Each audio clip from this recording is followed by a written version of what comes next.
did he ever look at the other frames and go, I don't know about that one, or maybe I can do something similar to that, or I don't know. I would argue that they looked at what he was doing and copied and took inspiration from him. Yeah, that goes without saying too. You're right, Kev. That's probably because they're probably the template of the whole thing. Like, what's Redline doing? Yeah. But then I'm kind of wondering if Redline's trying to be the #1 manufacturer. Are they looking at other bikes? Did he even pick up a couple?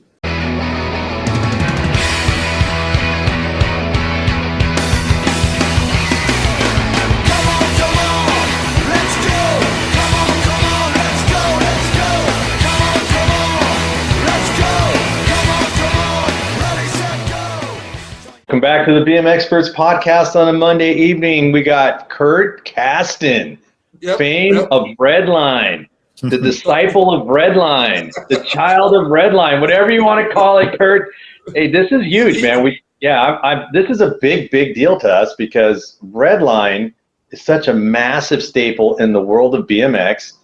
And before we get started on interviewing you, I'm going to tell you one of the things that bothers me is there is no Redline, there's no GT, there's no Diamondback in the current sport of BMX, especially Redline, because I think Redline was one of the first bikes that I saw in a magazine that made me drool, like, oh, look at these, and it was like probably 1981, and they had like a blue one and a red one, and they were with the V-line bars and everything was anodized, and I was like, wow, it's the first time you looked at a BMX magazine and was like, I really, you just fantasize about having this bike, and I don't know if I ever told you this, Kevin, but one of the very first bikes I ever raced was a borrowed Redline. Yeah. It had to have been an MX2 or a Pro Line. It couldn't have been a squareback. It was definitely, I think, an MX2. It was because it was 1982, and my bike had gotten stolen. So my cousin George, his buddy was at the race, and he let me race his Redline. It just happened to fit me. And I'm like, wow, this is awesome, But it also kind of skewed things for him because my first race bike wasn't nearly as cool as his Redline. Yeah, it screwed you up forever, dude. You had beginner's luck. Okay, let's get Curt in the conversation, man. All right, yeah, I get excited, Curt. Sorry, man.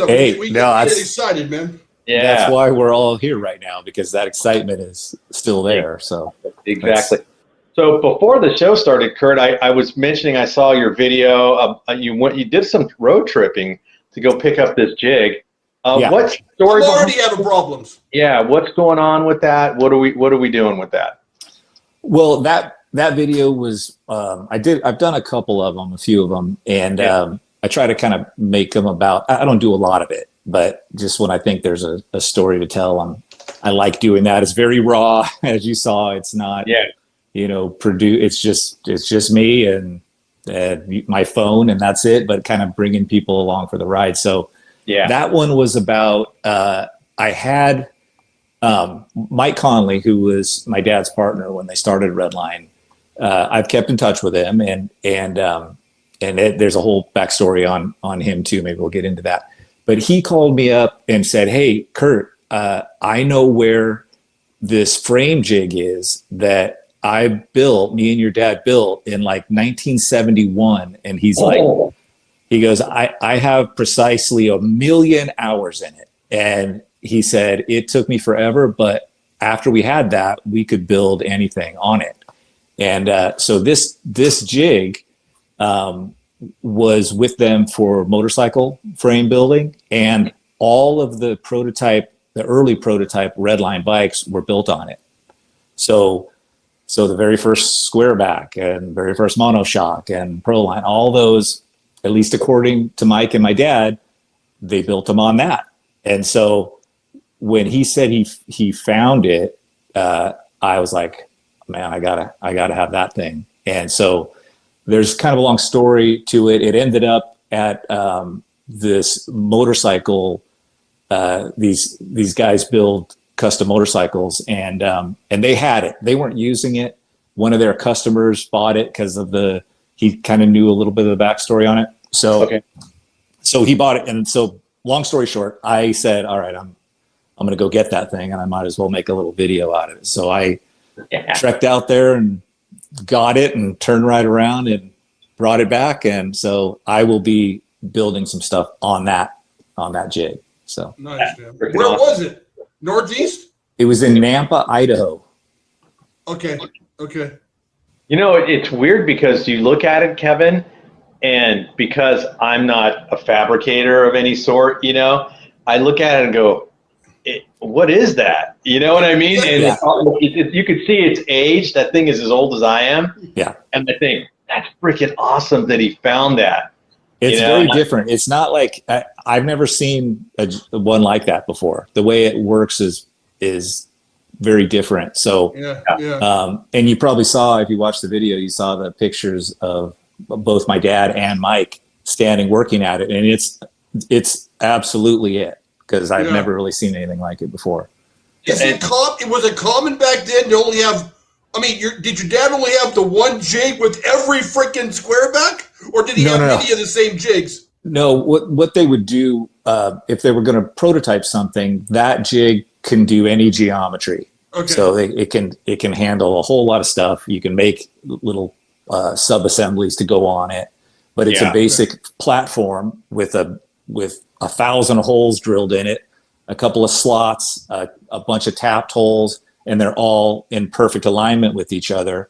And then it's got these uprights that also have a gajillion holes in them. So it can make anything, but once you settle on a design for something like that, then you'll make individual sub fixtures. That are only for that particular product or that particular geometry. Yeah, the unique thing about it is, when I was watching the video, I thought he got it for nostalgic purposes, but he said, we're going to make it work.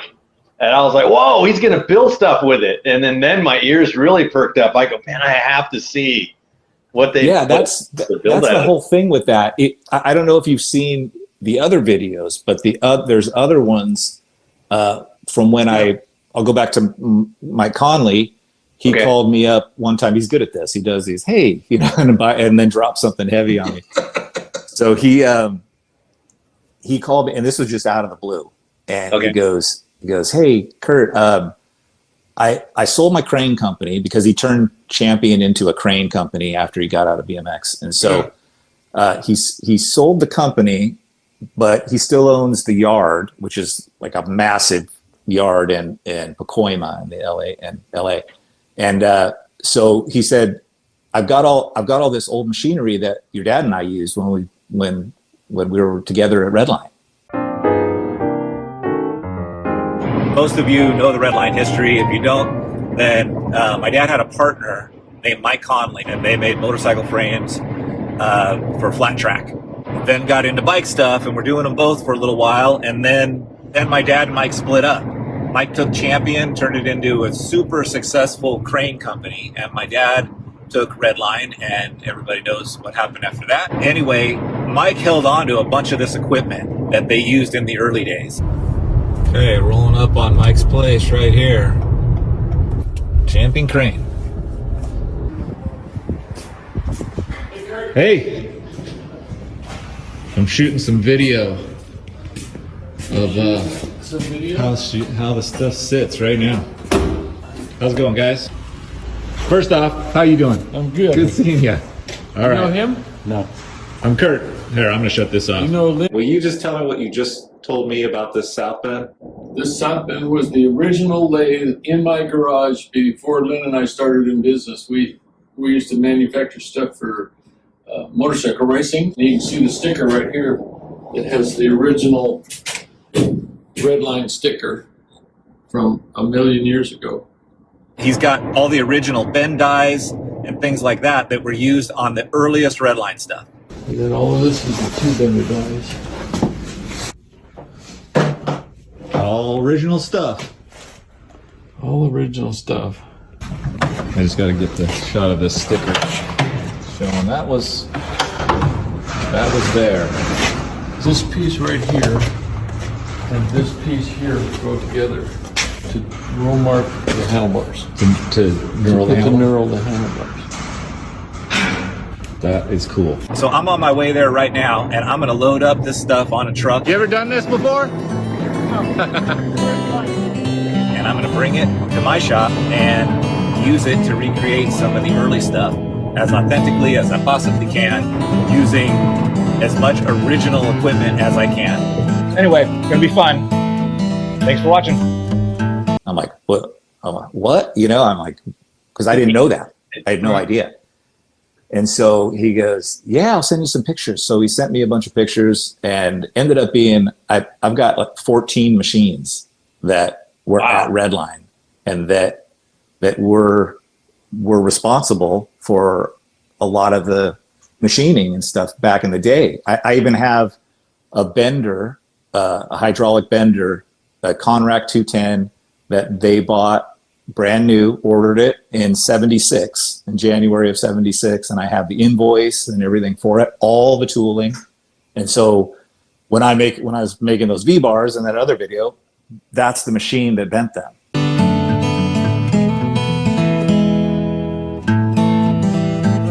Hey, fellow Redline geeks, Curt Kastan here. I'm in my shop. I'm doing something right now that's really cool, and I wanted to give you all a little peek into it. So I'm making handlebars that my dad made 50 years ago.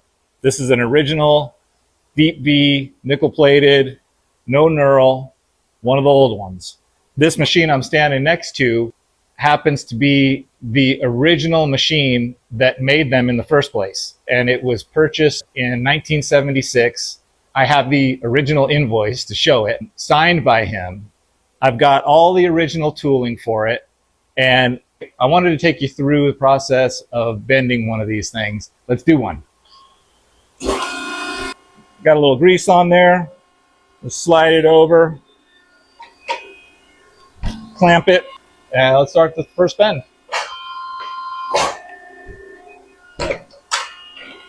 All right. So once I do that, got to lift it up out of the block there to return. Don't want this in there when it returns because it'll make noise and break stuff.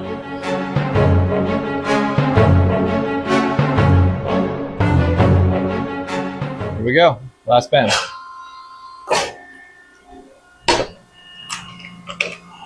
And what comes out is that. Of course, I don't have the crossbar done yet. I'll bend those when I get through with all these, but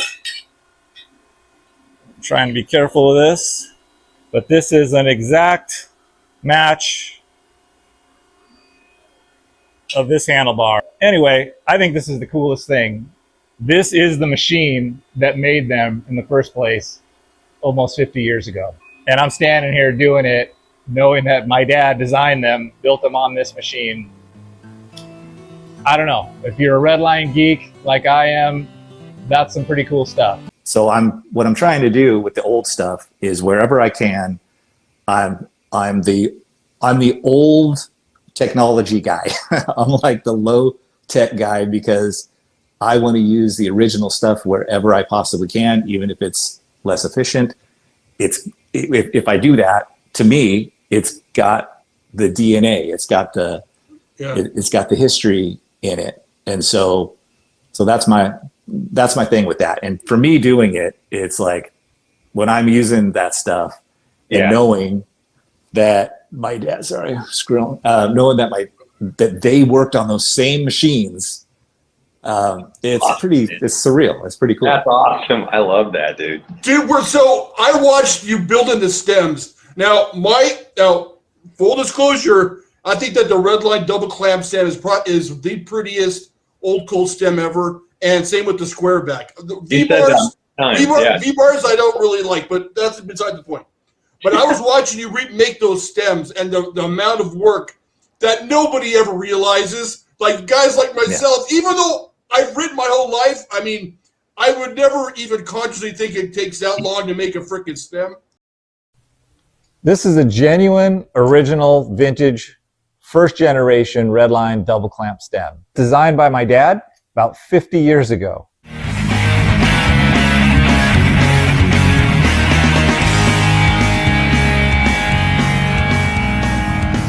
This one here, this is known as a second generation. In between these two was one that looked like this. It shared things in common with each of these. With the second generation, it shares the same base, same chromoly base. With the first generation, it shares the machined aluminum clamps, although a little bit beefier on the newer version. It was when this design was adopted, but before these clamps were made. I made this one myself in this shop with original Redline machinery, exactly like the originals were made, in every way that I possibly can do. Want to see how I did it?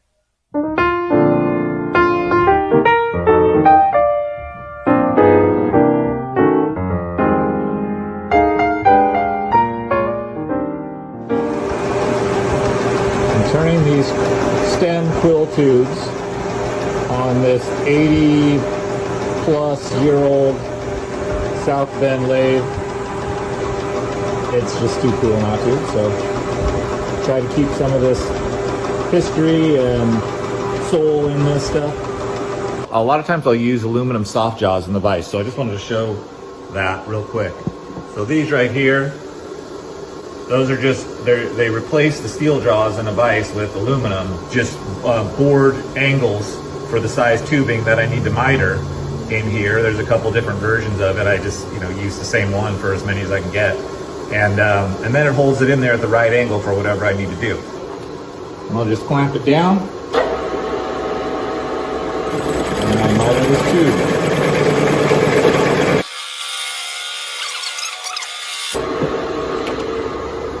Okay, I just spent a few minutes on the belt sander, just rounding off these corners. This is an old Roussel punch press that was purchased by Redline, brand new in the 70s. There's no safety stuff on this, and it will take your fingers off real quick.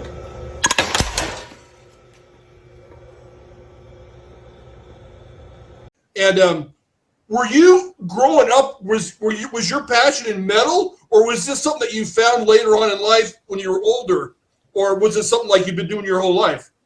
No, well, I did it early on, and I TIG welded a whole bunch of bike frames way back in the day. Okay.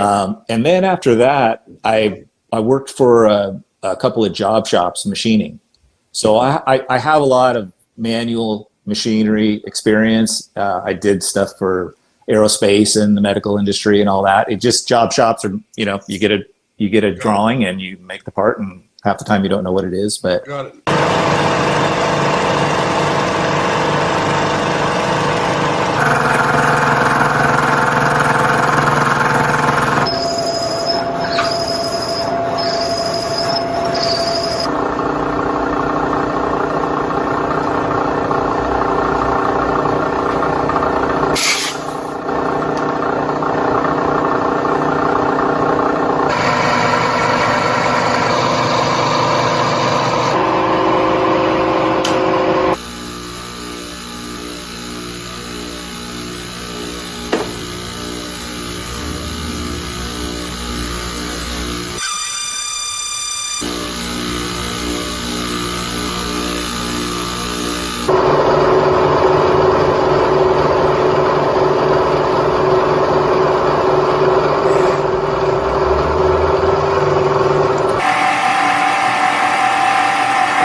But it's got to, so I had that experience using manual machinery.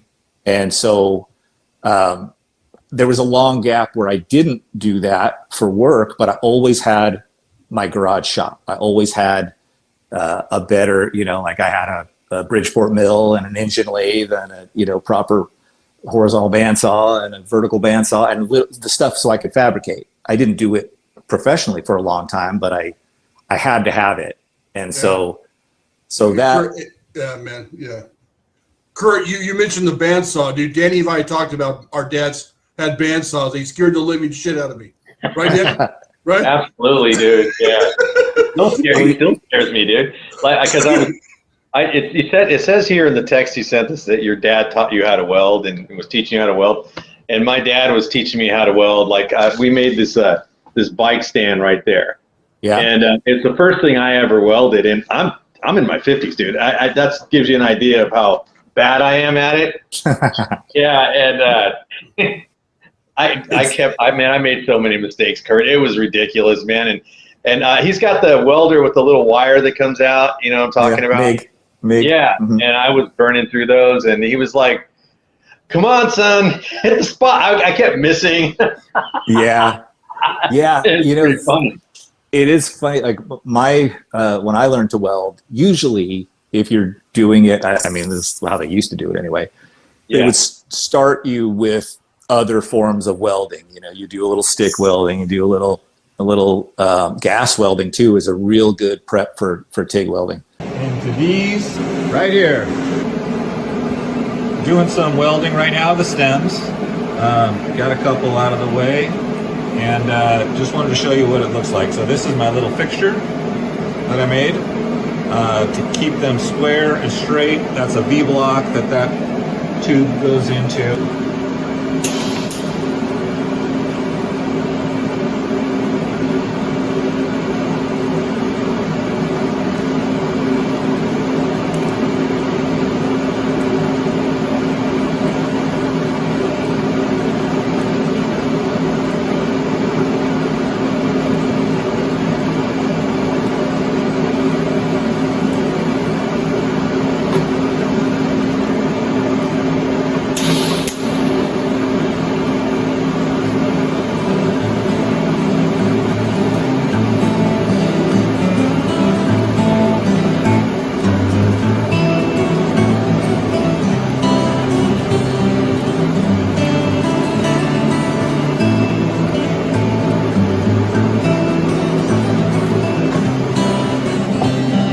That's what it's looking like now. Right there around the front. So I'll just keep going. And I'll show you what it's like after.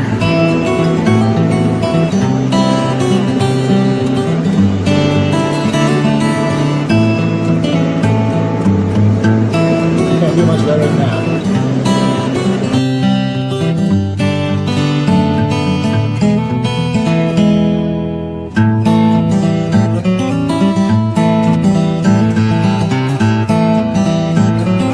And then, do some MIG welding. TIG is usually the thing after all that.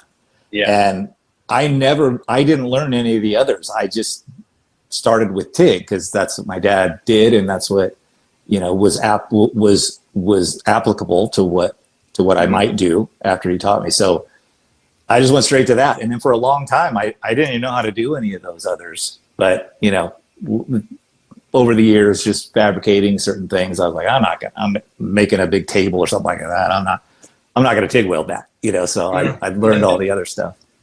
Was it like, I got a dumb question. So you guys were booming, creating chrome moly frame and fork, and then you take in consideration what SE Racing was doing with these aluminum frames. In the early days, was there any discussion about making frames in aluminum, or was it always like, we're going to stick to chrome moly until much later you did aluminum frames? Obviously everybody did. Yeah. But was there any talk in the early days of using a different material, or was it always chrome moly?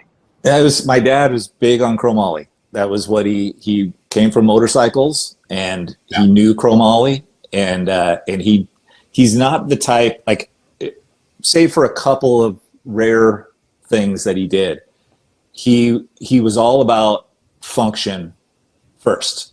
Like, he didn't get into any designs that were just for the sake of a look. He rarely did that. Later there was a couple things, but for the most part, especially early on, he liked chrome moly, and he was all about chrome moly. And I to my knowledge, I don't think he ever really seriously considered using aluminum in those early days, especially. Good question. Yeah, because I'm kind of wondering is a good question. if he did look to see what the other manufacturers were doing, because obviously in the early days BMX is really starting to boom, and there's a lot to choose from. You know, we got Mongoose, Schwinn, Redline, Diamondback, all these SE Racing, for example. Did he ever look at the other frames and go, I don't know about that one, or maybe I can do something similar to that, or I don't know. I would argue that they looked at what he was doing and copied and took inspiration from him.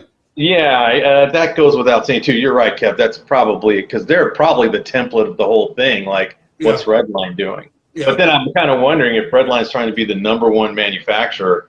Are they looking at other bikes? Did he even pick up a couple? I'm sure he was, but he's very. He does things his way, and that's still the case. Always will be the case, and he does it the way he wants to do it. And he, over time, he actually started to get annoyed with people. They say copying or imitation is the highest form of flattery. Okay. And he'd say, no, it's not. He didn't love it so much. Those D-line handlebars were copied everywhere. Yeah. Well, you want to know a copy? I mean, the Unicrown fork. That was him. Oh. That was this fork right here. I brought a couple props, but this design, that was him. He was the first to do that. So and those are still being used today. I mean, everything since then. Yeah. The first thing he made was a frame, and they were like, yeah, that's great and all, but what they're really breaking the forks like crazy. And so he goes, all right, and went to the shop and had an idea quick, and it was pretty much that. And so if he would have been able to protect that at the time, later he got into protecting his designs. But at the beginning, wow. Sorry, go ahead. Hey, Curt, you know that there's some discussion that the forks came before the frame, but you're saying the frame came first. Yeah. Do I have this right? Well, I think forks were the first thing that really made a splash. He made a frame first. Okay. And this is what I've heard my whole life, is that the frame came first, and then but what was really needed was a fork. So he made a fork. The frames were real expensive and didn't sell all that well at first because they were expensive, but the forks served a real purpose, and so people were crazy about those. So I can understand why a lot of people might think, well, the forks were around. Okay. First. All right. Would you happen to have any of the early sketches of the stuff that he was about to fabricate by any chance? There's no drawings or sketches from that time. That would have been sick if you had that, Curt. Yeah, there may not have even been any at the time. You probably I mean, at the very beginning, he wasn't doing it thinking, all right, I'm going to make a business out of this. It was just, he made me the frame was with me in mind. He made a couple extras, made one he still got the logbook for like the first 10,000 Redline frames. Who they were made for, the serial number, and where they went. He pulled a Jim Milton copied him. Yeah. That's I've heard about that too. Yeah. There's in fact, the pictures I sent you, there's a picture of the first page of it. Yeah. So that's my name is second on that list. Shimano is first, and then my name is second. So I think I probably was riding around the first one. But it wasn't a square back though, right? It was not a square back. Yeah, square back. It was a square back. Mm-hmm. Okay, all right. Nice. Do you remember the first time, Curt? Might stretch your memory a little bit, but the first time someone said, "We're going to call it Redline." Do you remember that happening, or where it came from at all?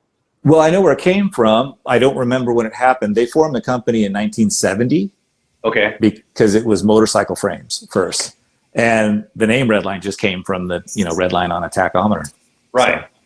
But that's such a badass name, though. I mean, Redline. I even like saying it. It's funny when you sometimes you say a word and you're like, oh, that sounds weird. Why does that name sound weird? But Redline is just, I don't know. For me, it's like I can't remember a time where Redline wasn't a part of things. Like I have pretty early memories, but Redline was there, so it's always been part of my life. Did you remember any conversations about when the team was being created and the riders that were being sponsored and riders they were seeking out? Do you remember any of that? Yeah. I mean, I have a lot of good memories of all those guys. I spent, I raced early. I didn't. My first race was probably 9, and I didn't race too long. I didn't race at all past like 13. So, wow.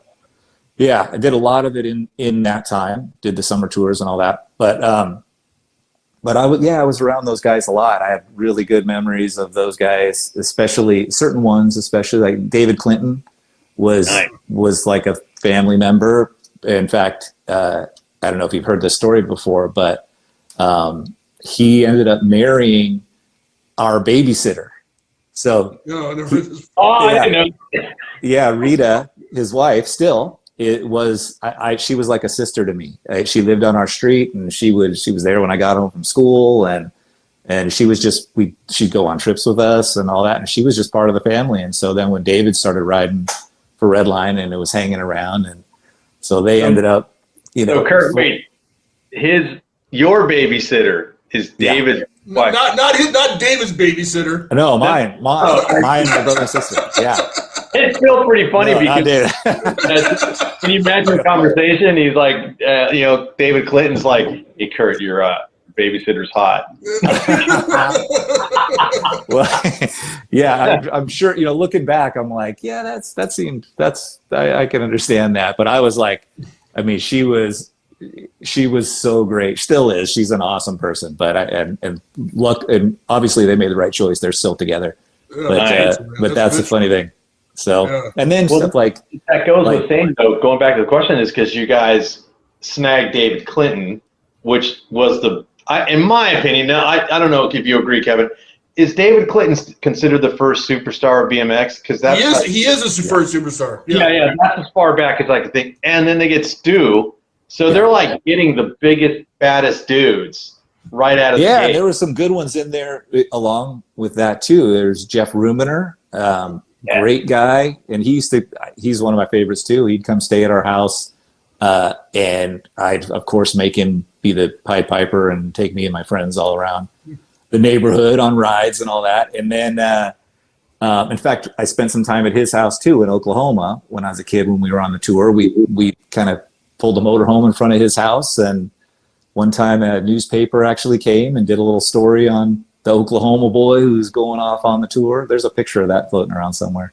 But yeah, and then Greg Hill and Stu and Mike Bush, and there's a lot of great guys. Dennis Dane, so I was a little younger than all of them at the time. So some of them I didn't get to know as well then, but some of them I did, and good memories from all of it. I see a photo. I saw a photo with, I think you posted it. It's Greg and Stu, Kevin, and they're wearing those puffy Redline jackets, and Curt's like in the background. Oh yeah. That's that. Cool. Hey, I have a quick question, because you said you were riding a squareback for a while, and I would assume you're wearing a Redline jersey at the track. Did your dad were you fast enough to wear the jersey, or did your dad say wear the jersey when you go to the track? I would think if I were to come down and say, look, you're not wearing that Redline jersey unless you are fast enough to represent it. I'm just kind of curious if that was ever a thing. That's a really good question. So I've read some things about how it all started, and I've read that Lynn's son was racing and breaking his Stingray, and so he had to. None of that's true. I was 6-7 years old. I wasn't breaking anything. I was just riding, but he did make the bike for me. But then it was just, it was like, I didn't race right then. Like I said, I didn't race till I was almost 10. And so I rode that squareback for a while, and then I actually had a monoshock for a little bit too. And then I went back. I wanted a squareback again. So went back to a squareback, and it's in the ledger too, which is kind of neat. And I've got, well, I might as well show you right now. So this right here. Oh, nice, man. This is my second squareback. This is number That's 167. That's your personal bike, Curt? Is that This was my personal bike, yeah. So years ago, long time ago, my dad, before it was known that, it's better if you just kind of leave things how they were. So he had it chrome plated. It was nickel originally, obviously. And so he had it chrome plated long time ago. But this one's in real good shape. I didn't ride this one for that long. Soon after this was Microline. And that was, I love that. But this is it. When you look at that frame, Curt, if you don't mind holding it up again, the crazy thing about that, Kev, is look at that bike. I mean, if you think of a modern BMX bike as it is today, it's not that far off, dude. And this guy made that how many years ago? Like 50 years ago or something ridiculous? This is 74. Yeah. I've always said, since we started doing this, Curt, that the squareback was the prettiest and most efficient old school bike. Now, I don't know what happened with the MX2 or the Pro line, but that right there is a badass frame, dude. Yes, I agree. Yeah, it's pretty cool. And even looking at it now, with me knowing how to make stuff like this now, and it's pretty. It really is pretty. There's a lot of stuff about it that's not super easy to do even now, and it's pretty. They did a great job. Didn't you guys repop that maybe like 30 years ago? No, there was. It came in like a box with the frame and wasn't that Redline? That was SBS. Yeah, it was Redline, but it was after my dad's ownership. Yeah, they made a run. I can't remember how many of those they made, but it was like a plastic top, box set, and they were more modern geometry and had some modern features. It wasn't an exact replica of that. It was like.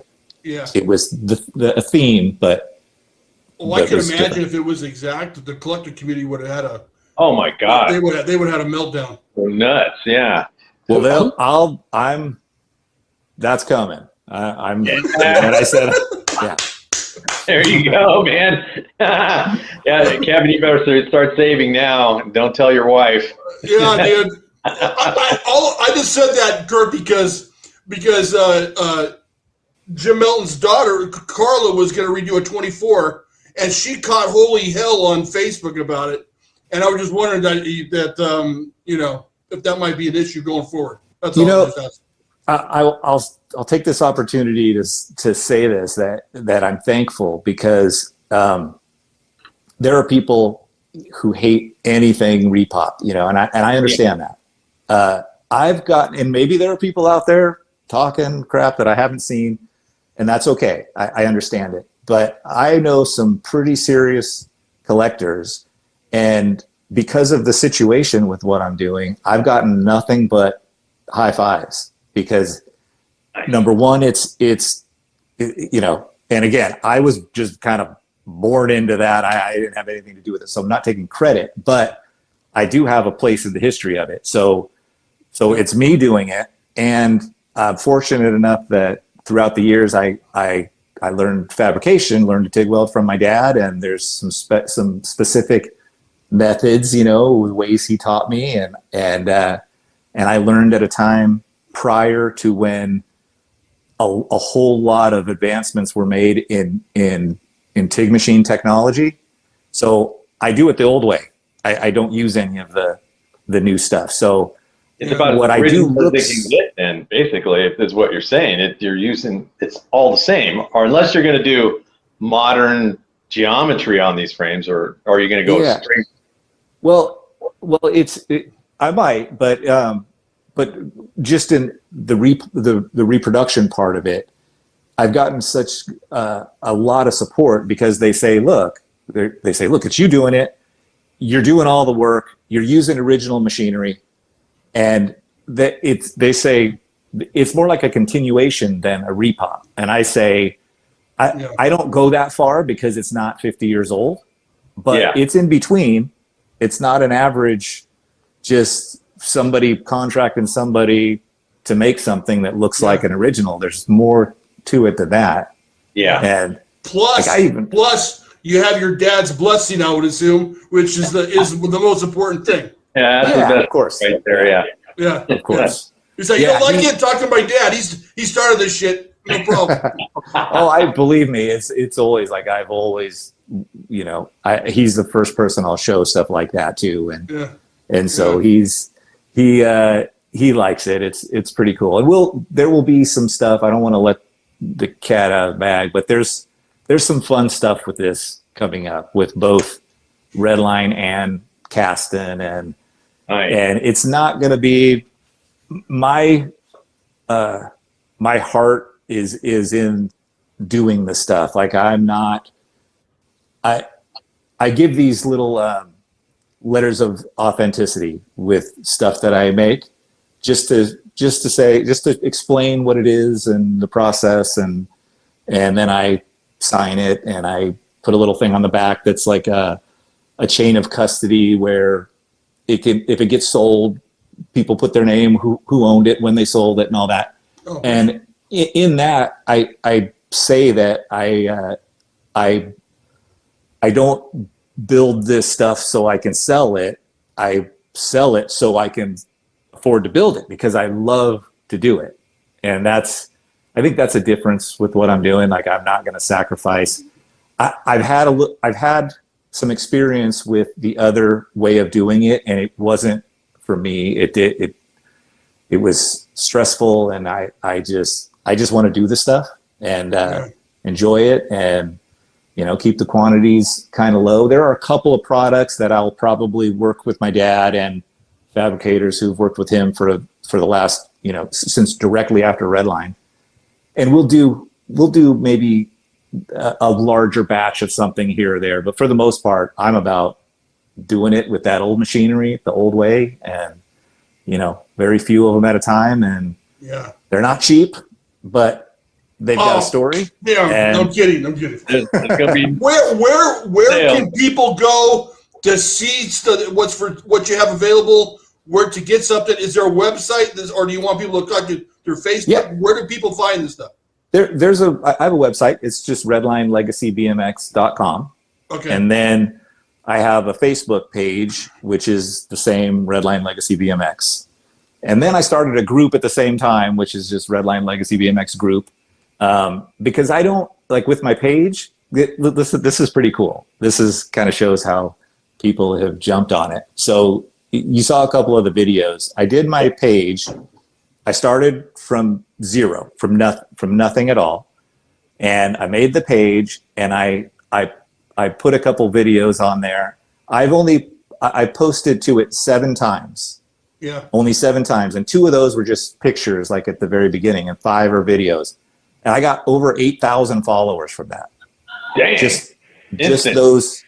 Yeah. And I did nothing except post them. So it's like, and hundreds, the average probably almost 4,000 likes per. Yeah. And so it's just, it strikes a chord. It kind of brings people back to that. And so that's why I didn't know what would happen when I did it. I'm like, I'm not a videographer. This is not what I do, but I'm just like, all right, this is what I'm doing right now. I went to pick up all that machinery. I'm driving there. And while I'm driving there, I'm like, I got to document a little of this. And so I just turned my phone on and was talking while I'm driving there, videoed a bunch. And that was one of the videos, which I've got a lot more footage from. But that was a day that was like, I got video of Mike Conley, because he had it all in his possession. I mean, we're just sitting there, and it's a dusty room, and he's got a ton of punch press die sets and bender dies and all that stuff. Some of it I'm not even sure what it is yet, but it's all from back then. And he's talking about it, and that's all on video. And I'll put some of that. It's priceless stuff, really. It's pretty cool. Is it true that the crane in T2 was his crane? Yeah. That is true. Yeah, absolutely. Yeah. Yeah, he did. His crane company did like a lot of studio work. A lot. Okay. Like if you remember that show Fear Factor, I used to watch that. Yeah. It was always in that show. Yeah. Oh wow. Yeah. Sure. That's cool. Yeah. That's cool. Are you going to create a YouTube channel just for that, Curt? Because people watching your journey, creating this stuff is invaluable. One, and two, you mentioned, I'm not a videographer. Guess what? I'm not, and I got a YouTube channel. And Yeah. Kevin, people say we're not either, man. I mean, Kevin, and sometimes that raw stuff, when you're just filming, it's so real that's the stuff that you want to see. Sometimes something is so overproduced. I'm like, well, I mean, it's cool, but it's not necessary. We just want to see what's happening. And exactly, it relates to me. It relates better, especially nowadays where everything is just so AI. So you know, I'm the anti all that guy. I'm just trying to be like whatever I do, except for obviously the video. I got a video with my phone, and there's certain things I use technology for, of course. But wherever I don't have to, I don't. So like I even a lot of times I'll like if I'm going to draw something, I like even hand drafting stuff, and that's something I may do where build a frame, whatever it may be, draw it first and include that drawing, life size drafted, drawing of it, and that goes with the frame. So that's the kind of stuff I love, like the old style, old school, those machines. Somewhat like the oldest machine I have is from 1942. Wow. And it's the first lathe that they had, that my dad and Mike had, and it belonged to Mike Conley's father before he used it. So I have that and I use it. And it's even got a tool that they made that holds a dial indicator, because there were no digital readouts really back then, or most people didn't use them if there were. Don't think there were. Obviously not in the 40s, but I'm talking when Mike and my dad were doing it. So they made a little aluminum piece that clamped on the bed of the lathe, and it holds dial indicator, and it's got a redline sticker that's the first ever redline sticker. You may have seen it. It's got a micrometer in it and a TIG torch, and it's on there, and it was there from day one. So that kind of stuff. When I'm doing this stuff, I'm looking at that. I'm like, this is freaky. So with these frames that you're going to start making yourself, are you going to stamp them with serial numbers? Are you going to track them the same way, or does that matter to you at all? Yeah, it matters. I will always differentiate, like with these stems I made. They're exactly the same. I mean, I made them. They're the same, even to the point where So I brought one in to show, but this right here, this angle, see how that angle's cut? Most newer stems would be all the way through instead of leaving this flat part on top for the wedge. I mean, I realize they don't use 1-inch threaded stuff anymore, really, but this stuff, it makes it harder to do because it makes this more critical. Like, because I won't bore you with the detail, but it's got to be pretty close, because otherwise it will either not fit in the steer tube with the wedge on it, or it won't clamp when you draw it all the way up. So it's got to be really good. So, but I make them just like they were, because anything I do is I'm not going to try to improve it. I'm going to do it like it was. This was done this way because Schwinn stems were like that, and Ashtabula stems were like that. And this was meant to just use with the bolt and wedge that was on the Schwinn stem. So that's why my dad did this. So, but now I'm just doing it because I'm not changing anything. The only thing that's different is I put this little stamp on there. I don't know if you can see that little. Okay. Can you see that little EC? Look at the welds, Kev. That's super. Electric Child or something, yeah. Yeah. So so that's all that goes on there. And I put that there in a place where it's not hidden. You're not going to see it when the bike's put together, but if you look under it, you'll see it. I don't want anybody trying to pass it off as an original. So, well, let's say that you walk into your shop and you looking at a blank piece of metal. How long does it take you if you went straight from a blank piece of metal to what you're holding in your hand? Is that an hour, 2 hours, 5 hours?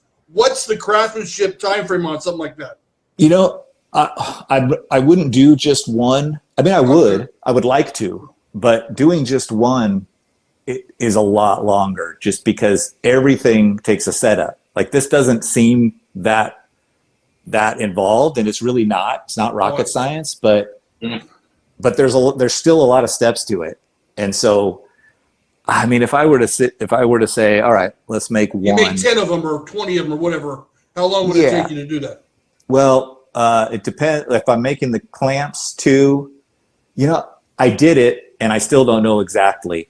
I've never done it all the way through just without doing anything else. But it's like just making the clamps I made, and the aluminum clamps I made were like the first generation of these. They weren't the cast ones. And so I machined them totally manually, not CNC. And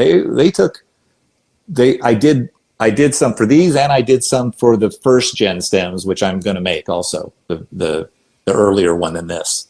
So I did enough for like 60 stems total when I did them, and they took over 2 full days to do. Okay. More like just the clamps.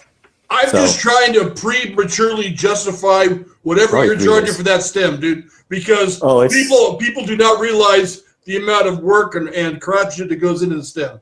So I'm just trying to get a feedback from, because I know they're not cheap. You've said it, and I already know that they're not cheap. But they're worth every penny of, is my point.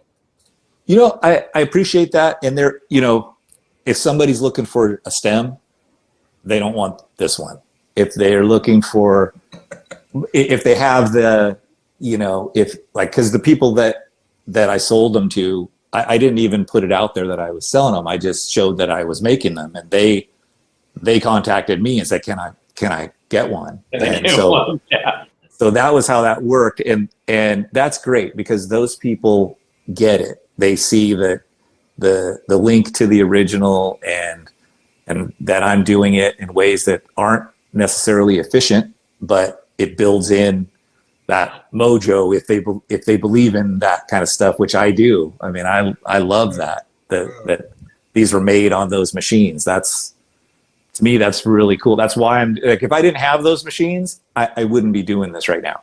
Yeah, dude. Hey, I got a question.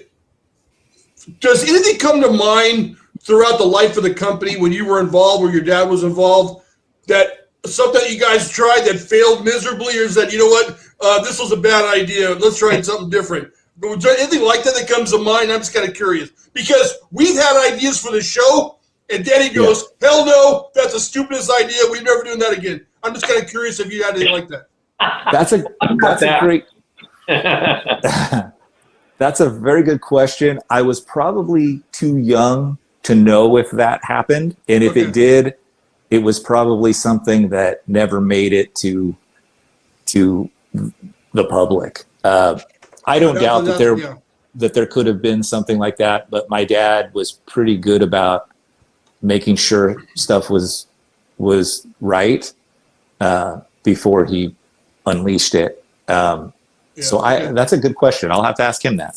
Yeah, that'd be kind of funny. Yeah. I got a couple of images. I always like showing our guests images in magazines and getting your feedback on that. Is that all right, Curt? Of course. All right. So this one, I like this one a lot, and it's RL versus Stu, and it's a Carrera 2. Yeah. When you see that, what does that mean to you? What memories does that bring back?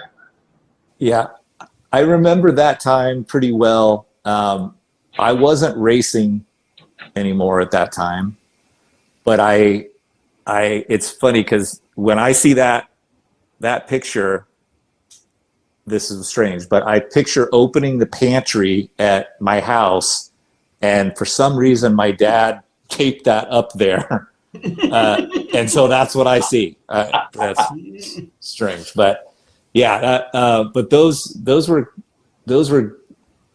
great times, I think, but it was also right before BMX had a real tough time. Yeah, it was a shame because there was a good thing going there. Do you think freestyle hurt you guys, or did it help you guys? I don't think it hurt. I think my dad got on the bandwagon with it and did a couple really pretty iconic designs for it. Redline was obviously more of a race history company, but when that stuff came in, it was coming. It was coming in. So you kind of had to get another on board with it. thing he did, Curt. Sorry to cut you off, but no, he grabs RL. I mean, it's like grabbing Stu. You know what I'm saying? Because RL's part of BMX Action and arguably getting the most coverage. So your dad probably thought, we have to put him on a red line because he's everywhere. Yeah. And he raced the horse on a red line. That's right. Kevin will not let me live that down, Curt. I told him it was a Team Murray, dude. He goes, no, it wasn't. It was a red line, and we had to watch the video together. We argued for weeks about that. That's funny. Did your dad have anything to do with any of the marketing or for him riding that bike or the movie Rad, or did he care about that? Was that somebody else's job, or did he actually pay attention? Early on, he was. During the mid 80s, and I remember this pretty well, but he started using a guy named Dave Daum and Associates. I remember it pretty well because around that time I was working at Redline, and I was sometimes a gopher. Like I'd go, I think this guy's office was up north a little bit, like towards Santa Barbara, maybe not that far. But this guy, if you look at the mid 80s stuff, he was brilliant. That stuff stands up today, and I'm talking just graphic design stuff. But that was when on like RL20s and RL22s and even the PLs when they were a colored front triangle and chrome in the rear and the Radberry and the turquoise and all that. That was some pretty cool stuff. That's so my dad, he knew what he was good at, and when it started to go that direction, he hired out for that, and he did really well with that.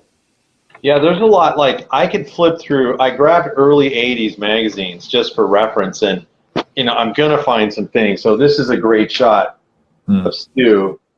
Yeah. And do you remember this at all? That one doesn't look as familiar. I'm sure. I mean, I saw them all. That one doesn't stick out for me. I believe it's probably 82 or 83.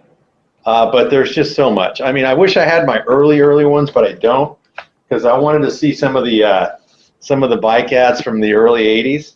Those were great. Just couldn't find the magazine. I was like, dang it, I'm running out of time. I can't dig through this box. But those were some great times. Danny, would you agree that there's no bigger team rider in the history of BMX than Stu Thompson associated with Redline? I can't think of any bigger association. Would you guys agree with that? I mean, yeah. The only thing comparable is when you think of a product like a BMX product, you think Redline, you think Stu Thompson, you think GT, you think Greg Hill, you think Diamondback, you think Harry Larry, Eddie King. So those are that's how I look at it. Like these brands. I agree, but I think that Stu and Redline, not better, but more associated with each other, if that makes any sense to you. Yeah, and I heard that interview on Joe Kidd on the Stingray, and they said, no, it might have been the Stu Thompson video, and were they interviewing your dad on that, Curt? I don't remember. Yeah, I believe there was some. It was a long time ago that I saw it, but yeah, he said Stu sold a lot of bikes for Redline, so that. Yeah. Did you see stuff getting shipped out and packaged, and were you like, holy crap, what's going on? It's going to be a good Christmas. Yeah, no, it was a good association for sure. And Stuart, good Christmas. I've been around Stuart quite a bit lately, and I think he's ridden for some great companies and all that, so he plays it close to the vest. But but I know there's a special spot for Redline there, and there might be some cool stuff coming up that will be fun. But Stuart, great guy. I rode to. He flew out here, and me and Rob Lane and Stuart and one of Rob's friends named Scott drove up to Coop Fest together. So that was fun. And then Stuart was just at Rob Lane's show on the 8th recently too, and so got to spend some time. Is that where the pool party was? Yeah. Were you there at the pool party too? Yeah, it was great. Okay, all right. My daughter's band it looked played fun. there. It looked fun.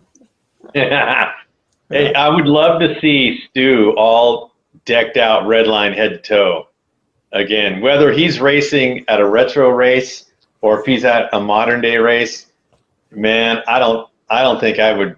It's like seeing Michael Jordan in a Bulls uniform, man. Yep. You got to see Stu in Redline, dude. That would be awesome. So if that's happening, Curt, you don't have to say it. Just wink at me or something. Well, that's of course that's all of our. I see the same thing as you when I picture. That's the image, and there's. I'm working on it. So there you go. That's about all I could say right now. But you mentioned Rob Lane, dude. What does your dad think about, or what do you guys think about the whole Rob Lane experience? I'm sure it's a positive. I know you guys hang out. You guys are good friends. But for the fans out there that are watching, what's your whole feedback on that? Nothing but good. He's when you think about it, you got to love the guy because he's not doing it from a business angle at all. He just loves it.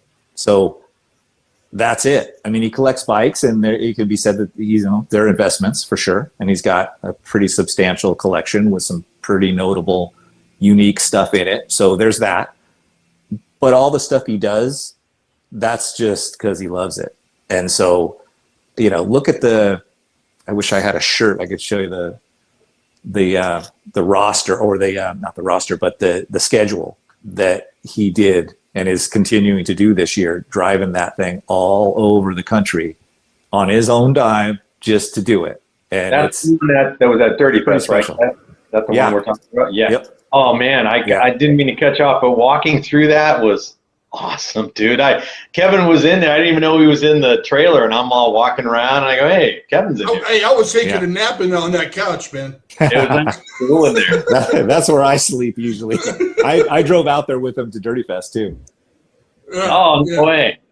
Yeah, when you go when you see the outside and you see all these epic riders, like Stu Thompson's in there and are out there, and all these great photos, and then you walk into the trailer. I mean, you got that great grub stuff. Everything's just perfect.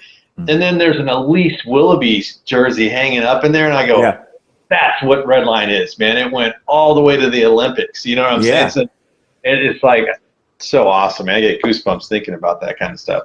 It's a pretty cool thing. I mean, imagine that. I don't know of anything else like that, like what he's put together. That thing's a 45-foot race car trailer, and it's full and it's decked. I mean, it's wrapped and it's ready to. I mean, we go down the road, every gas station pretty much. There's somebody walking up, and I call them, and Rob's calling them this now too. But my dad and I have always throughout the years said, I met an old Redline guy today.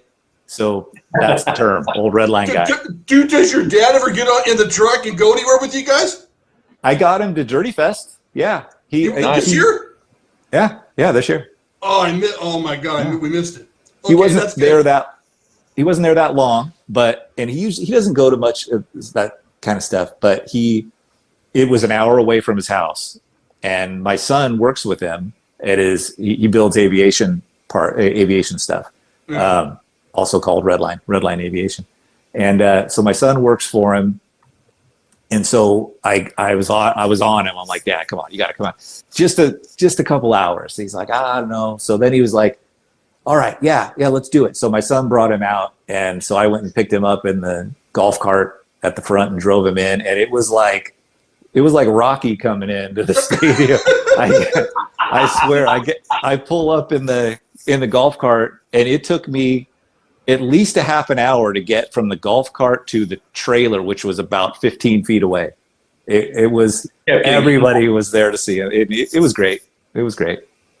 He loved it. And he enjoys that. It doesn't bother him at all. No, he enjoyed it. He wouldn't want, he probably wouldn't have wanted to be there all day, but he did that. Saw some people he hadn't seen for a long time. Hadn't seen Stuart for a long time, and Stuart walked up, and they had a great moment.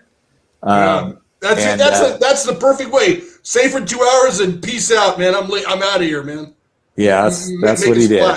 That's awesome, dude. Awesome. Yeah, dude, that place was so dirty. There's still dust on this hat, man. I took this hat for the show today. I'm like, where the heck is my BMXPERTS podcast hat? And it had dust all over it. I go, oh, this is from Dirty Fest. I was trying to. Yeah.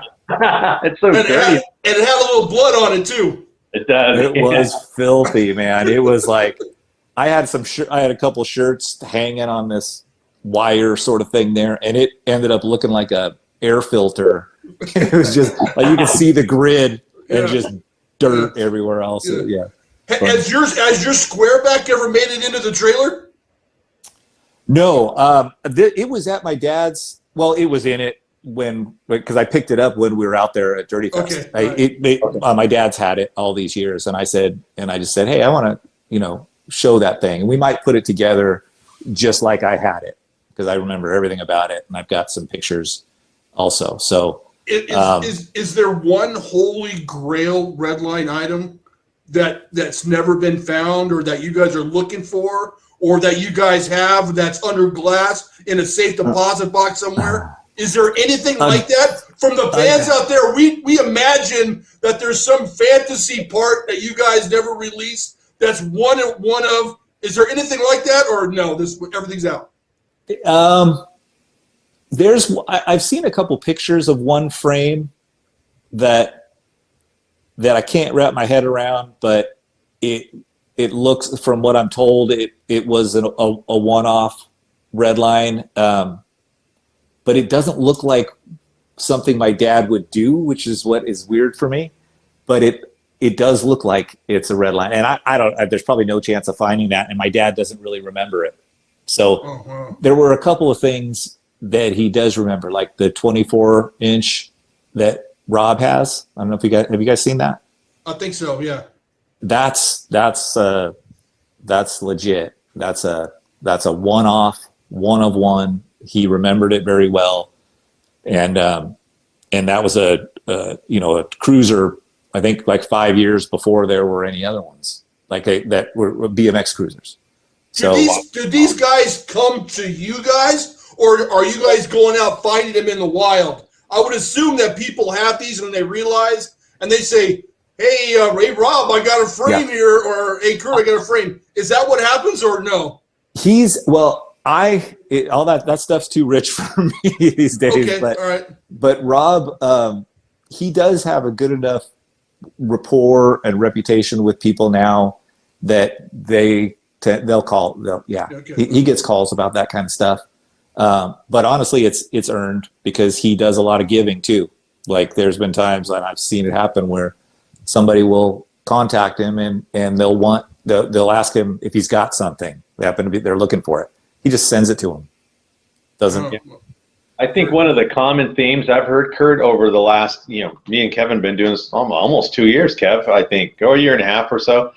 But everyone says the same thing. I just gave my stuff away, or because all these factory guys had all this stuff in abundance. So they were like, they were just everybody did it. Yeah. And if you think about even regular guys like Kevin and I, eventually you just sell it on the cheap, or, because you think you're done with it. Mm-hmm. And but everyone says the same thing. Man, I only kept some of my stuff, and I think was the last guy. He goes, "Can you imagine if I would have just kept all that hutch stuff that I would just give away?" And he was saying that the hutch pedals would break a lot, and he went through tons of them. Yeah. And he goes, "I wish I would have just saved." I know. That's so true. That's for me too. I mean, really, this thing here, that squareback, that's the only thing that I have. And I had quite a few bikes, and that's all that remains. And that's because my dad had it. So wow. Thankfully, I have to ask. My first one was there for a long time. My first one, I sent you a picture, and I think you put it in that reel where I'm in my cul-de-sac and I'm jumping off of like a little. That was my first squareback, and my dad had that for a very long time. It had the seat post was stuck in it, and then one day it just wasn't there. Somebody knew. Yeah, so it's a shame, but yeah, a lot of that stuff kind of walked away, and luckily his shop is on an airport. It's on an airfield, because he's still not good enough about making sure that stuff is locked down. So at least he's at an airport where he, you can't get in there. It's pretty locked. It's secure. I have to ask this before I forget. If we don't ask you this question, everybody's going to choke us, Kevin. You've got to tell us about Redline Flights, how it all started, where the concept came from. And I still have Redline Flights. There's some on that Skyway right there. So, spill the beans on that one. I know what my dad told me over the years, and I have my own experience with it too, at using some of the iterations before that the flight crank that everybody knows was there. But he was working on that for quite a while. That went through several designs. He knew he wanted to build a tubular chromoly crank. Again, he built the first tubular chromoly fork, and he was all about that. And so he knew, there's a lane here. It needs an improvement. So he was working on that for a while, and there were a lot of designs of it. And at that time, he had Byron Friday to go beat the shit out of everything. Am I allowed to? Can I say that? Obviously, you've never seen the Byron Friday episode. Yeah. Oh no, I don't know if I've seen yours. I'll have to go back. But I talked to him quite a bit, and I know he's. I had to put a parental advisory before the video. Yeah, so it is appropriate you cussed when you mentioned his name, because.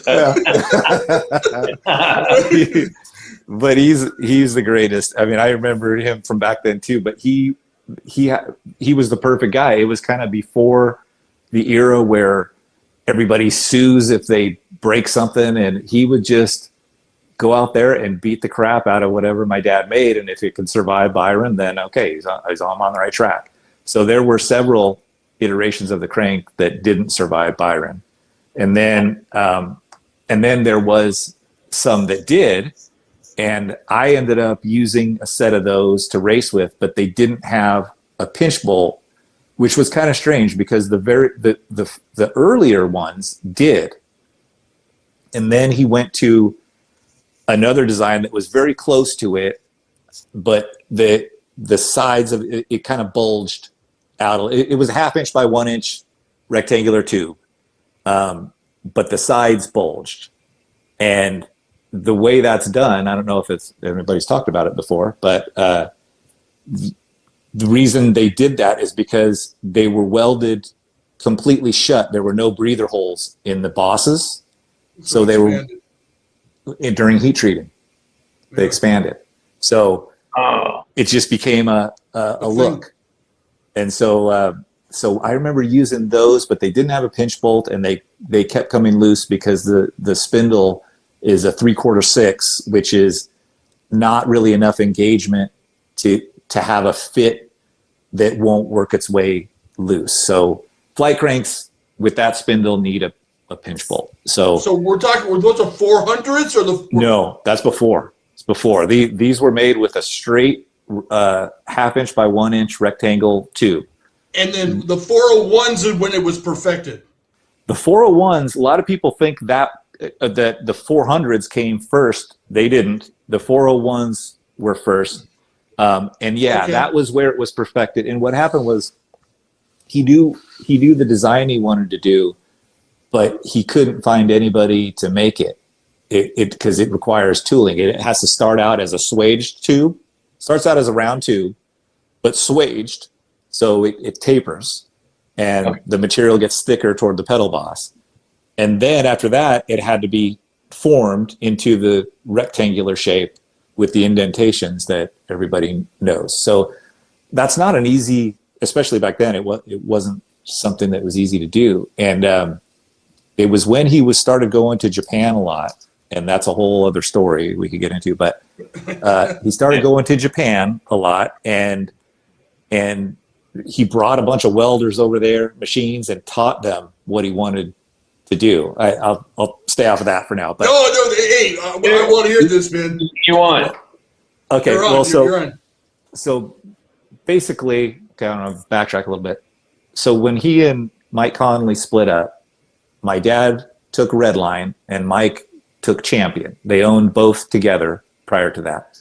Yeah. And my dad knew that he wanted to go to Japan.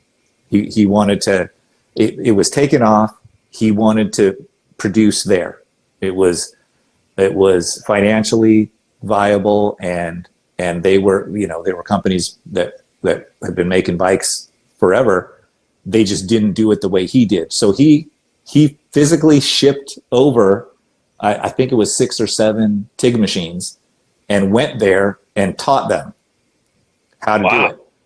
And it was I mean, there's pictures of it, and it was in more like an office than a shop. It was like, grid ceiling and all that. And he went over there and spent the time there and taught them, and they really wanted to do it. And that's how Redline was really able to supply the demand that it got, because it took off big. But was this Koizumi? Is that the company, or was it a different? Or was it different from Koizumi? Kawamura. Okay. And there were a couple other companies, but Kawamura was the main one when he first started over there. Okay. And then I think that was the same company that made Nishiki and a few other brands that were pretty big.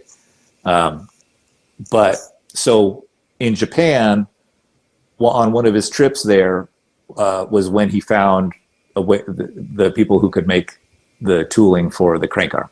He was touring a place, and he said, "Hey, by the way," just kind of started talking about it, and showed him a drawing of it. And what do you think? You think you can do this? And the guy, the way my dad tells the story is just that he said, yes, I can do. And like 2 weeks later, my dad had a sample, and he was like, okay, there we go. So they made the tubes, and then the cranks were fabricated here for a long time. And then that was done by a guy named Dirk Williams, who, one of the pictures I sent you, it was me, Mike, and another guy. The other guy in it is Dirk Williams, and his shop made all the U.S. made Redline cranks for even after my dad sold it. He even made them for SBS for a little while.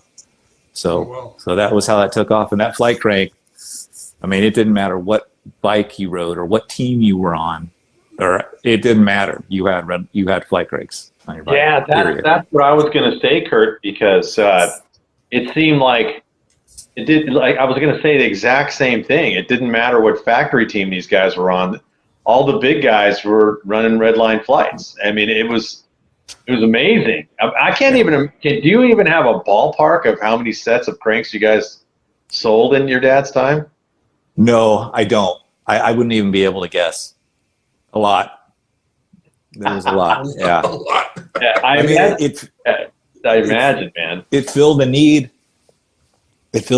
And it looked great, and Stu was riding them, so yeah. It's like an instant credibility right there. All that torque he puts on stuff. And if you think about all the products that Redline made, outside disc, not including complete builds, what would be the number one selling product for Redline? Was it the frame, the fork, the handlebars?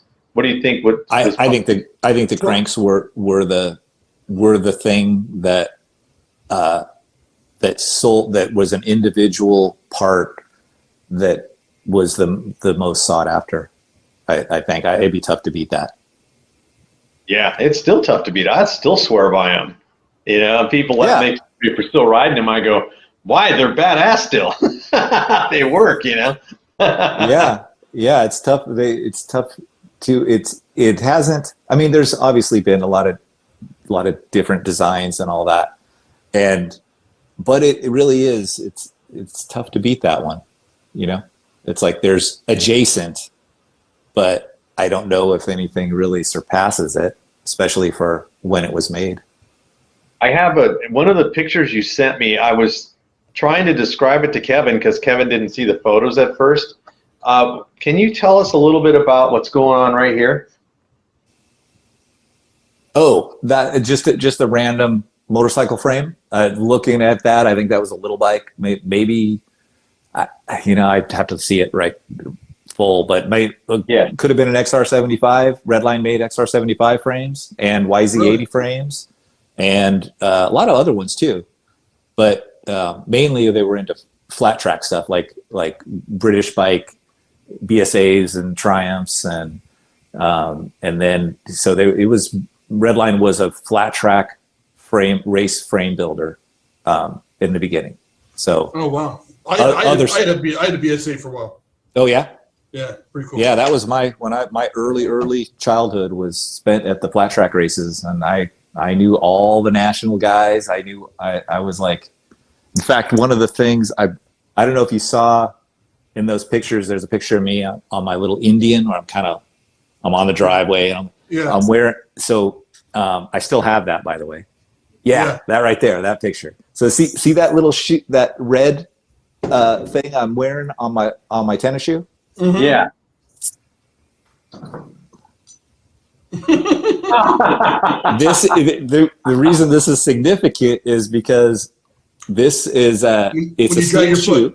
Yeah, when you drag your foot. With flat track racing, they drag their foot, and it's like got lead on the bottom. And the guy that made them for all the top flat track riders is a guy named Ken Maley, and he made this one for me, and even TIG welded my name into the front. That's awesome. That's how much of a fixture I was at those races. But where they race flat track at Ascot? Did they race flat track at Ascot? Oh yeah. That's where I would be. My dad was there all the time, and I have such good memories of that. That was some serious racing back then.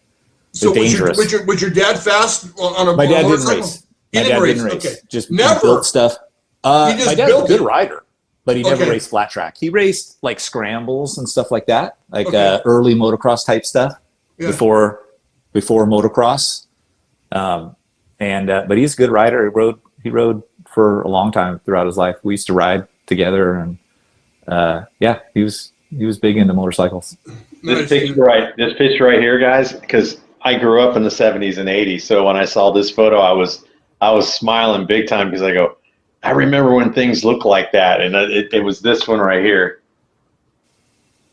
Oh yeah, yep. That's square back in the picture. Yeah, that's me. Same bike, right?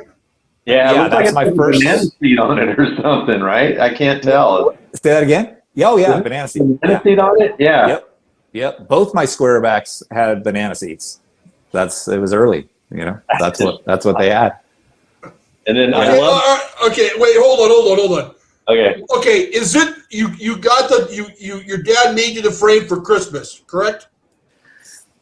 Yeah. Is that true? Yes, it's true. I don't have a distinct memory of getting it on Christmas, but it was for Christmas. Okay. Yeah. And you had no idea it was coming. Your dad successfully hid it from you until whatever day you got it. You didn't know it was coming. What he says is that he had it for a little bit and he just kept it in the back of his truck because that was the only place I wouldn't look. That's what he says. Who knows that? But yeah, that part of the story I think is pretty accurate. It's just when I mentioned before the part about that I was breaking everything else, that's not accurate. I wasn't breaking it. So can you tell us about the RV you got going on here? Oh yeah, there were 2 of those. That's my mom and me, and like I'm taking my helmet off, and that's my mom, and that's also Brian Cornell's in that picture, the blonde guy, Mongoose. Okay. Corn Nuts, he was known as. Great guy. Yeah. So yeah, that motorhome, that was a sports coach, and that was the first of 2 Redline motorhomes. That was a smaller one. I think it was like a 26-footer, and we took that thing all over the country. And raced with it, and then I love the giant logo on it, Kev. Look at that thing; it's badass. A big red logo on there. Yeah, that's awesome. Yeah. It was pretty cool rolling into towns with that, and especially the next year. It just like we'd roll into towns, and it was because some of the towns were small on the tour that we'd roll through, and the kids would just flock. This is a great race shot of you right here, my dude.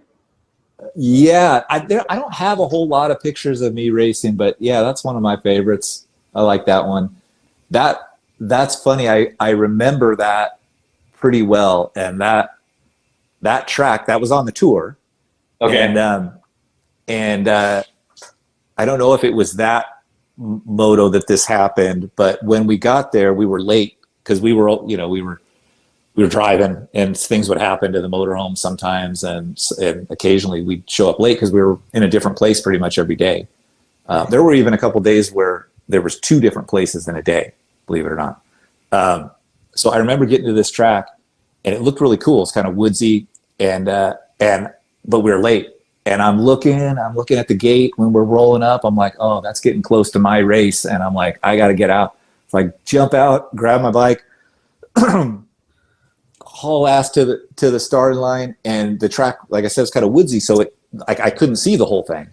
And I took off, started, and I'm leading. And I think, all right, I went around the first corner and coming down, and I see a kind of odd looking jump, and it was a berm and not a jump. And I ended up like almost in a lake. And because I didn't see it. I didn't know what the track practice. Did. Yeah. So, but it's weird that I remember that, but what is going on here? This one is super classic, man. I love the cowboy hat going on here. That's actually my brother and Gene Roden. No way. Yeah. You know where this was taken? I think it's Corona. Saddleback. Oh, Corona. Okay. I'm pretty sure it's Corona, but I could be wrong. I think it's Corona though, just by the gradual. Here's something. This was probably in the 70s, I think. My best guess. I'm guessing. I don't know if I'm wrong when this picture was taken. Maybe early 80s. But Gene's got like the cowboy hat on, which gives him the whole Smoking the Bandit feel, and he's got a Marlboro sticking out of his hand right there. He always did back then, and yeah, that is the 70s. That's late 70s. It's probably 70. That's 79, I'll bet, because I just from the helmet my brother's wearing.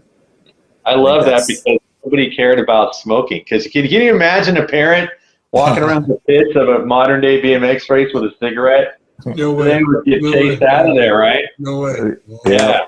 Okay, so what is this here? Powered by EC, Electric Child. What is this all about? That's a stamp on the bottom of the stems. Yeah. Is that what that is? Yeah. So what that is, remember I was talking about the early flat track days. There's a flat track racer named Neil Keane, and he was also part owner of a company that made flat track frames. But he's a Hall of Fame flat tracker, and he used to call me that when I was a little kid, because I'd run around the pits and I had curly hair, and he called me Electric Child. And so my dad would always mention that, would always he would call me that sometimes, and he'd always say, you know who named you that? And he'd say, Neil Keen Jelly Bean. And so that just kind of stuck. And when I was thinking about how, I was thinking, okay, what would be a good way to just mark things that I do with my own hands in my own shop that's just subtle, but it's something. And I thought, I'll use Electric Child. So I just kind of made this little logo where it's reminiscent of the Redline font, but different. And so that's what it is. There's the name. That's the name of the episode, Electric Child. Electric Child. Okay, so I don't know what's going on here, man. Okay, go ahead. Man, okay, I'm going to get a question in eventually, Danny. Go ahead. No, I'll let me tell you also. He's got so many cool photos in here, and I was curious about these, but this one, I don't know, it's something on your head. I don't know what's going on. That's I'm welding. That's a welding hood. And my dad's critiquing me. So it looks like he just got out of work, and he's like, and he just walks up behind you. What are you doing? Is he wearing a tie? Yeah. He's all dressed up. once he went to once he wasn't doing the stuff himself anymore, he was business. And so sometimes he'd be in the shop and he'd be tinkering with stuff, but he kind of went from, like, when I was a little kid, it was always Levi's, work boots, and a t-shirt. And then he went to, he wasn't working out of the shop like that anymore. He was business. So that was how he looked most of the time after that. Yeah, I love it, man. All right, Kevin, go ahead before Curt was going to show us something, or Curt wanted to say something. Oh, all I was going to say was that you guys get gypped with the background of my little thing here, because I'm moving out of this shop. I used to have some cool stuff back there, but all my machinery is at my home shop now, and I'm getting that set up. So this place is just kind of barren. We're gonna give you a pass, dude. Yeah, give me a pass on that. Although I will say, when I set the camera up, can you see that thing in the background there? That's on the. There's something on the table. Yeah, that's a heat press, and that heat press was one of two at Redline. I made factory team jerseys on that for Redline. I remember making Stu's Thompson on the back, and we even would cut out little sayings and stupid stuff and kind of transfer them on the inside of the collar. So, just stupid remarks. I wonder if any of those jerseys are still out there. That'd be funny, man. That's funny. Yeah. Dude, I'm curious. Okay, so I'm going to ask this question because my wife, she's very supportive and understanding of my obsession with BMX, and You're she lucky. often and she's understanding, but she's reticent at some particular point. I'm curious on how your mother took all this. Did your mother ever get sick of BMX, or did your dad ever drive her nuts, or was she totally down all the way down? Like, if you don't mind me asking, no, hope I'm not getting too personal. She was down. She was down to the point where she took off on the summer tours and spent a lot of the time driving the motorhome in the trailer. And so, yeah, she went out for the whole summer on these things. She was down. She was great. That's cool. In fact, and all the racers, all the guys, I knew as I got older, I was thinking, these guys had to have the hots for my mom, because she was cute. And she was at the races all the time. And sure enough, all of them tell me now, they're like, oh, man, we'd see her sitting on top of the motorhome. And so funny stuff.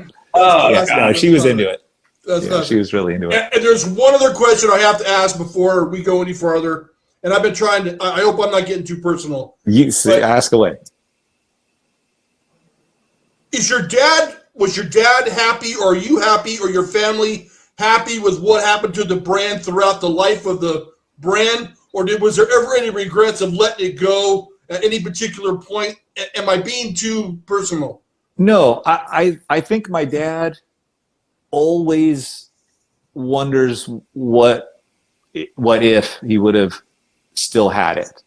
That's a good question. and a fair question. I don't even know if I've been asked it before, but yeah, he definitely has. All these years later, he's a Redline guy. He's got a tie to it, and I think he feels like there's some unfinished business there. But BMX entered a pretty difficult time in the later '80s, and so it was the best move for him at the time to sell it.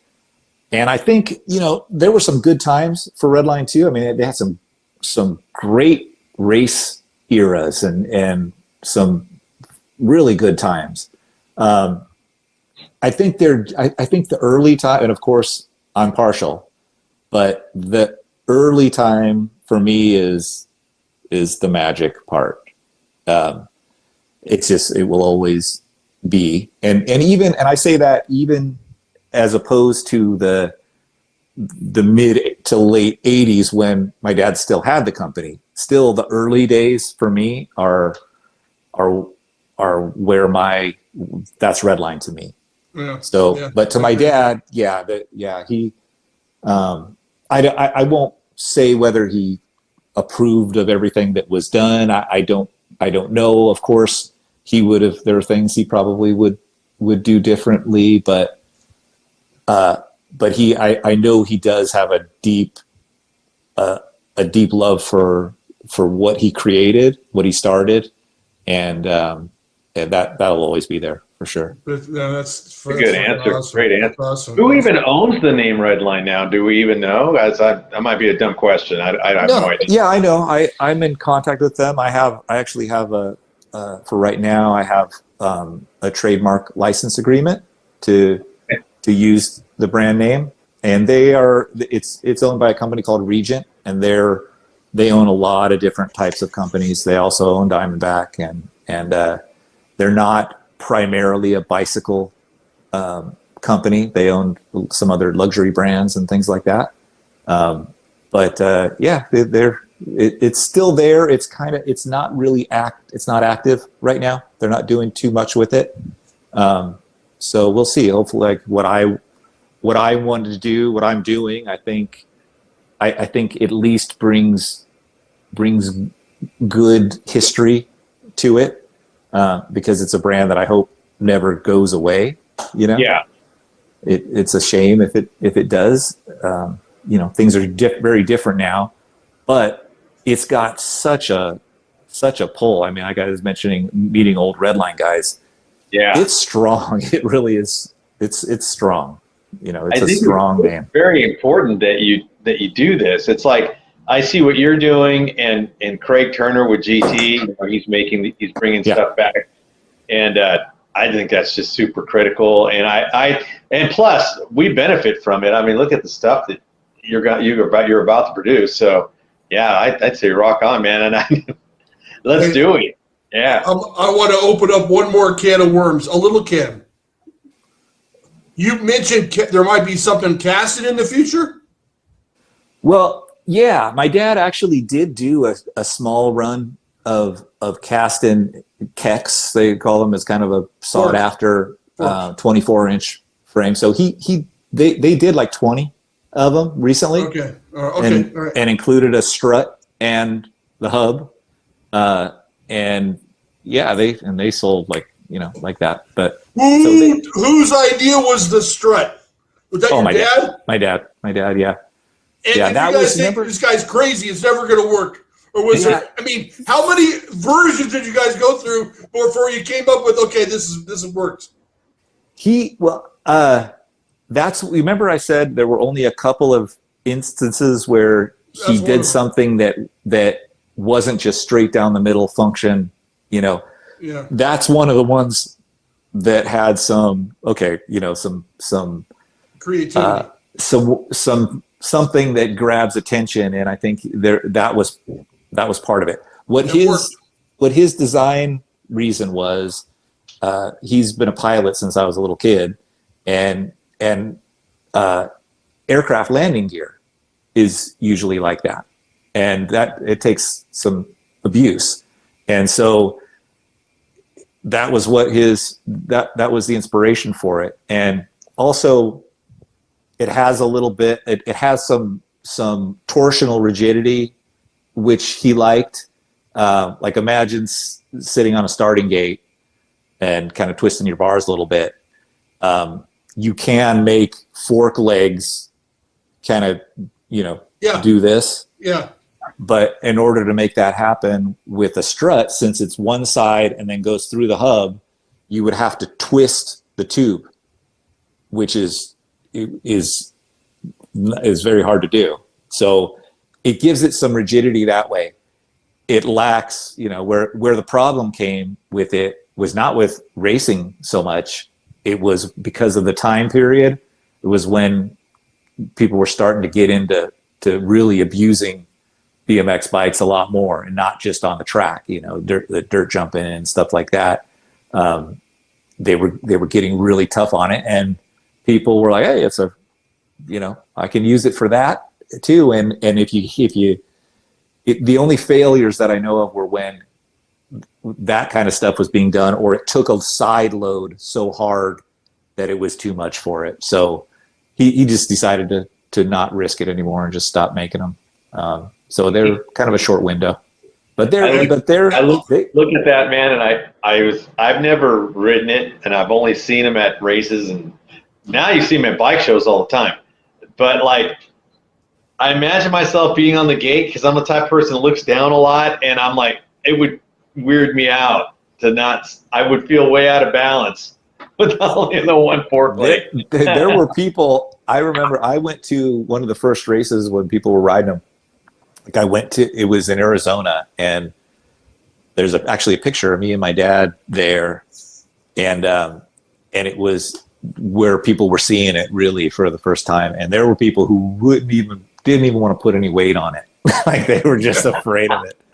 And Didi Leone was racing it, and he was a big boy. He's a big dude. Yeah. And it was, it was that, like I said, that was one thing where I think the only time really that my dad pushed something that was not straight down the line. Okay, this is how to, like, if you look at his frames, there really isn't anything that's not the proven design, just with a great execution and geometry that works, and making sure that it's fail safe. That's Redline pretty much. So that strut with Kastan was probably one of the only things where he pushed that outside of what he normally did. It was bitching though. It's cool, and he did some great. Have you ever seen the Kastan cranks? Are they like a boat? They're like in the middle. No, I don't.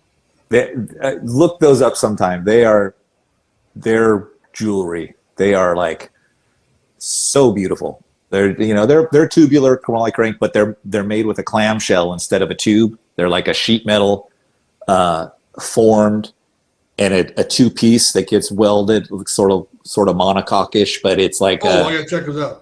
But they're really beautiful. I think this is it. I'm gonna try my best, guys. No. Oh, yeah. I think so. I can barely see it because I'm on my phone. But I yes, can barely see it too. That sprocket looks right. Does the spindle boss have like a come to a point? It does. Yeah, that's it. Yeah, that's pretty badass looking. Actually, yeah, they're really, really nice, really pretty. Wow. So, how we look on the agenda, Danny? What else are we covered everything? Actually, I feel like I hit everything I wanted. I don't have any more questions for Curt. Curt, do you have anything you want to share with us before we wrap up? Well, I think, again, wherever I can, I want to express some gratitude for being able to do what I'm doing. I can tell you, it's not for the money. I did something before that I did pretty good with that, and this is not as much that, but I love it, and and to have the back catalog of stuff that my dad did, and to have access to him and to Mike Conley too, who was a tooling guy back then, among other things. But the both of them, they're around. They remember things that I sometimes I can't believe they remember. And for me to be able to kind of retrace some of this stuff, and I will also be doing some variations on what they did. This is not a public name for it, but I'm kind of referring to it myself as like redline if, like, okay, what if they did this back then? What might that look like? And I'm going to do some stuff like that, and it will be on the original machinery and 70s, early 80s methods and design. And if it couldn't have been done back then, I don't do it. So there will be some things like that, and that's really fun for me because it'll be low quantities of things that I think people our age will be able to use better, but still with the vibe of the images they have in their mind from being a kid, and kind of keep it in that vein. But you know what I'm talking about. And so that kind of stuff is going to be really fun for me, because I feel like I'm so lucky that I can make something and it's thought of as redline, where I think I have a pretty unique thing with that, where because of the history, I think I can get away with that. It'll be really fun for me. And so far people are, let's see some of that. So I agree. I'm on that. I'm on board with that. Wow. And this is all at redlinelegacybmx.com. Yeah, that's where you'll see stuff. I don't have anything right now on there for sale, but a lot of the stuff that we've talked about, I've got there. I've got some of the going through some of the stuff I've made already in the same, not studio photography, just real shot type stuff. And that's how I will always treat this. This will never be polished Photoshop. It's always going to be,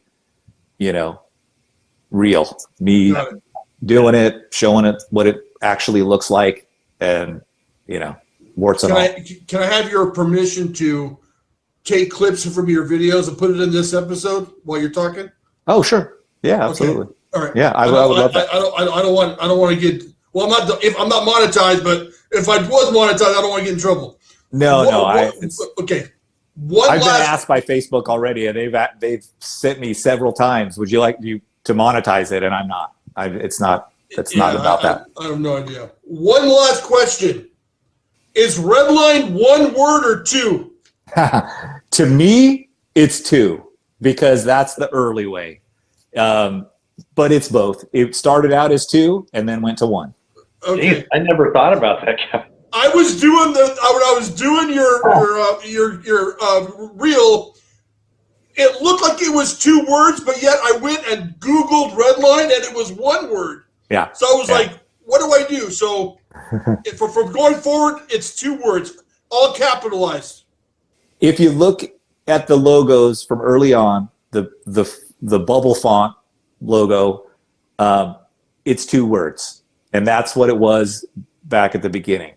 The logo then changed to that more streamlined one, and then it became one word. And so both are correct. Both are correct. That's like potato, man. Will you be sending Chip Foose a bike? Because he's a big redline guy. Did you know Chip Foose loved redline? He called me out of the blue. No. Yeah. What happened? I was at my dad's hangar, and my phone rings, and I'm like, usually I don't answer if I don't know what the number is. So I don't know why I answered. But I answered. Maybe the guy he was with texted me that he was going to call. And so Anyway, I pick up the phone and he's like, "Hey, Curt." I'm like, "Yeah." He goes, "This is Chip Foose." I'm like, "Yeah." I was like, I was thinking, okay, what one of my buddies is doing this? Yeah. But sure enough, it was Chip Foose, and we had a long conversation. A couple more after that. Yeah, he's a Redline guy for sure, and he's a bike guy, and he is. I'll talk to him again.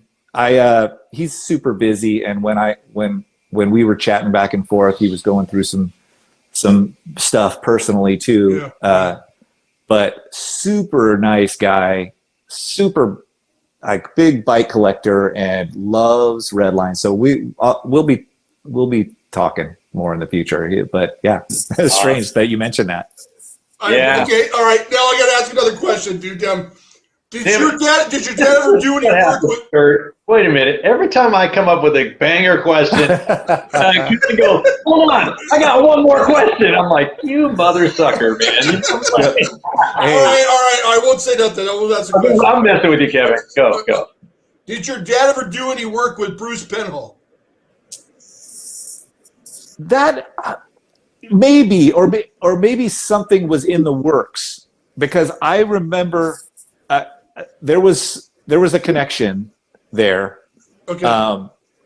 And Mike Conley was a flat track rider, a speedway rider too, and there was something there, but that's all I know. It's it's vaguely familiar, and I think there was something maybe happening, but I don't recall what.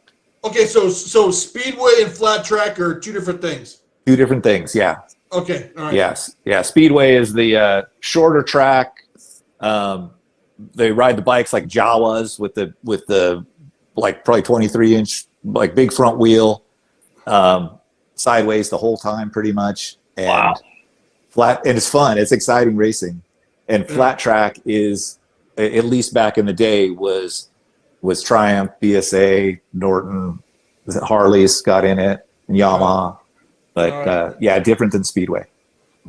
Okay, Danny, you still have the best question. And I'm out of questions too, man. I can't. Wait, I got one more. What's your favorite color? Man, that was awesome, Curt. Thank you so much, man. I know we kept you kind of late. It's probably like 9, almost 10 where you are. I'm assuming right about now. So hey, no problem. You guys have been a pleasure to talk to, and I've really enjoyed it. So I can't wait to post a video, because this is going to probably dispel all kinds of myths out there, or answer a lot of questions that only numbskulls like us always had, that we always wondered about, but never had never knew what the real answer was. So, it's funny. I from my Facebook group, and I don't treat it as mine. Like, I just started it, and I it's its own thing now, and it's growing pretty good. It's got like 5,000 people in it so far. Wow. But I see stuff like that, and sometimes I'm like, do I wait? And then I'm like, no. I don't. But yeah, there's a lot of stuff. Some of it's accurate, some of it's not so accurate, but I love seeing it. And if it's something that I think is just not going to start any controversy, sometimes I might chime in. But it's just fun that people, just the fact that they're thinking about it so much still. And I tell my dad about that, because he's not on Facebook. He's not on any of that stuff. So I tell him, I'm like, still to this day, there are conversations, and there are people doing investigative work, and the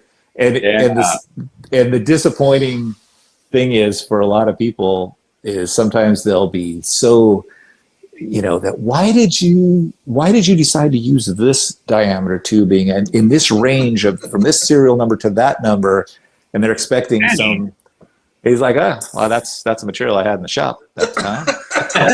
And so it is funny. Sometimes there's a great reason for it, and sometimes it's as simple as that. Well, hey, please tell your dad from Danny and I, for the whole BMX community, thank you very much for his life of contributing to the sport. Thank you very much. I'm sure he already knows how much people love what he did. But please tell him thank you very much from us. I will for sure. And it's nice for him to hear because he was shocked at Dirty Fest. It was like he could not believe he was floored. So I'm like, Dad, I tried to tell him, I'm like, Dad, these people, what you did is real important to them. And he was like, I just can't even believe that. It was crazy. All right. Hey, Curt, it's been a pleasure, bro. Thank you so much for coming on, man, and sharing. Thank you, guys. Have a good night. I appreciate it. Have a good night. Thank you, man. Bye. All right. Hey, this will be our best episode, dude. That is what I'm going to predict. This is the best one that we've ever done.